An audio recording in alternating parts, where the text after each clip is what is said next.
anh em mong ta xé này một phần chơi lo lỡ nên chơi sẽ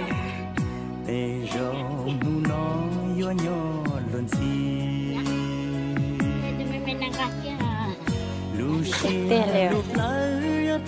anh em nói rồi nói một phần chơi lại thì cho chơi bắt từ xưa lỡ